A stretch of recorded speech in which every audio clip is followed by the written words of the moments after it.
Okay. Update number 2 in our journey. I think I can probably get through this one without crying, but I won't promise anything. So, was it Monday? Yeah, Monday. Um, Chris had his semen analysis and needed to get his blood work done. All weekend, I was just kind of talking to him about blood work, what it feels like. He's had traumatic experiences in the past when he was younger with a birthmark and, getting blood drawn and things like that.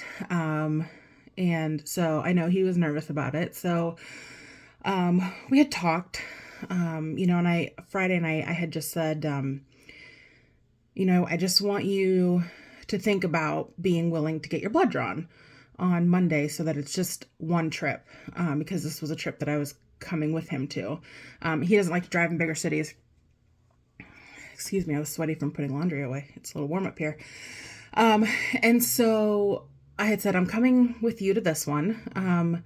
It would be one stick with a needle and then like a couple of vials of blood because he needs to get his genetic testing done, and then his I don't know if they call it communicable diseases. That's what I call it through foster care, but basically I think it's an STD STI panel. Like, you have to have it done before they even consider you to have any kind of like IUI or IVF.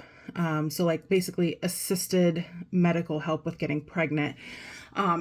Just because there's a lot of handling of bodily fluids and stuff like that. So I had mine done with all of my blood tests. So I think it was Saturday. It's either Saturday or Sunday. So he worked all weekend. He kept kind of joking, like, I love you so much, I'm going to let people take blood from me and let people take my Indian blood, just whatever, haha.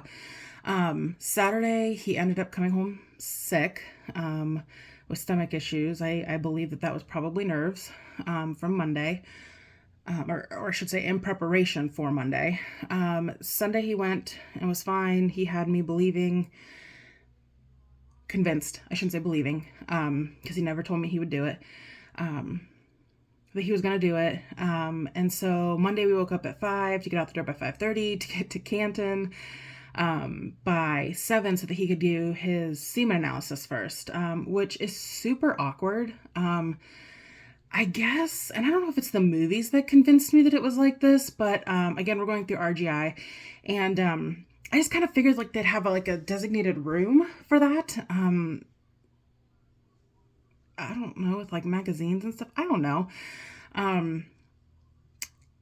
Maybe people can do it without that. I don't know. I'm not here to judge, but they gave him a cup. So I filled out his paperwork because this is what a wife does, with his help. And then, they gave him a cup and they're like, yeah, the bathroom's down the hall. And we're like, he's just going in the bathroom? That's like, there's nowhere to even comfortably sit. So super awkward. So we walk down to the bathroom and I'm like, all right, well, I'm going to go wait back in the lobby area, which is in a separate room. I was like, you can't use lube, like anything like that. So I don't know, good luck. And I just kind of prepared myself for it to take a while. It did not. But it was a very small sample. So hopefully they got enough. But anyways, so super awkward having him carry that back in to the office. Now, I should say awkward for him and me, not awkward for anyone there because they do this all the time. So he carried it back in, gave it to them. We filled out the rest of the paperwork, such as like time that it was collected and like information, making sure that none of it, that was like the whole sample and that, none of it, or some of it didn't make it into there, that whole thing. So we filled that out and we handed it back in, and, there was a lady actually in front of us. So we waited. So I waited off to the side with him and I said, so are you going to get your blood work done? He's like, no. And I said, okay, well, this blood work has to be done before like we can move forward. Like everything of mine is done except for the HSG testing on Friday, so in 2 days. And I told him, I said, you really should just get it done while we're here, because you're not going to come back up here because you hate driving in cities, which is, I get it. And I get that it's a little scary, but on the other hand, I'm like, get it done while we're here, because then like you're physically done. Like you don't have to do anything else. The rest just kind of falls on me. And he was like, nope, not doing it. So I'm like, all right, well, I'm not going to have this conversation here in the office. So we get up there, I pay for his sample or whatever. And she's like, and he has blood work. And as she was saying that, the nurse comes out and says, Christopher, you can come back for your blood draw. And he's like, I'm not doing that. And kind of had like an attitude. And I was like, I know that the attitude is from his nerves. But on the other hand, I'm like, didn't want everyone to think that he was just being a jerk. And so I politely explained, he's not going to do that today. We're just here to do the sample. And they were like, that's fine. No big deal. So, they got us fixed up, and, we went back into the car, and I asked him, I was like, hey, can you drive? Cause I had to go down to, see a kiddo on my caseload, and that same day. And it was like almost 4 hours round trip. And I had driven there. So I was like, I don't really want to drive on the way back if I can chill for a little bit. So we got in the car, and he's like, I can tell that you're mad. And I was like, I'm not mad. I'm just disappointed. I'm like, I get that you have trauma with this. However, you have a very small portion of what has to be done. And you refusing to get yours done is just holding everything up. And I said, I'm not going to beg you. Like, I'm not doing that. I'm 30, almost 34 years old, and you're 37. Like, I'm not doing that. And he's like, so we waited a little bit, and the radio didn't come on at first. And he's like, well, this is going to be awkward silence. And I was like, no, I'm turning the radio on. Just give me time, But that time I wasn't like rude or anything, but I was completely withdrawn, because I just get so frustrated when I'm led to believe that this is going to happen, and like we finally conquered the hurdle, and like I'm already feeling like I'm under a bunch of stress, because I know that they're going to say my tubes are blocked. I know that they're going to say that the only thing that we can do is IVF, and I know that they're going to want $25,000, and it's just, I don't know. I'm just under a lot of stress. That and work and trying to get things done, and not sleeping well because I'm off different meds and stuff like that. It's just frustrating to me. So I was kind of quiet, and he's, we drove a little bit further, and I was like, did you want to stop and drive through somewhere and get breakfast? And he's like, I mean, we can. And so I think we drove through Wendy's or something, and he's like, I know that I can tell that you're like mad. And I'm like, I'm not mad. I'm disappointed. He's like, well, I'm sorry for disappointing you. And I'm like, I get it, but being sorry doesn't change anything. Like, you still haven't done what you need to do. So I end up falling asleep in the car because I'm like tired and I really don't care. And we get home, and I kind of start working from home until I need to leave and go see my kiddo. And, he's just kind of sitting there, like, not really doing anything, which is fine. I mean, I don't care. I mean, I'm just making a point, like, we weren't doing anything. We were just kind of, I was working, he was doing his thing in the living room. And so it gets time to leave, and I'm like, hey, I love you, bye, and I leave, and I just get so frustrated. And so I called my mom. She wanted an update, and I explained, he didn't do it, and I don't know when he's going to, and all this other stuff. And so whatever, I get my frustrations out, I get a good cry out, I go see my kid, I come back, and just kind of like not hungry, like, I don't know, just depressed about the whole situation. And I come in at the end of my day, because it takes me usually all day to go see some of these kids. So I'm checking emails and stuff, and then I end my work day, and I come downstairs, and he's like, I just sit on the couch, and I'm like looking at my phone or whatever, thinking about what I need to do for dinner. And he said something to the effect of, you seem distant. And I said, I'm sorry. I said, I'm just depressed at this point. Or I said, I'm a little depressed. I think I said something like that. And he's like, why? Because I didn't give my blood? And I'm like, to be honest, yeah, that is why. Because you're not going to do it now, and I don't have time to take off to take you. And so I said, it's frustrating to me that we were up there and you didn't do it. And I said, I get that you're anxious. I said, but I'm anxious about a lot of things too.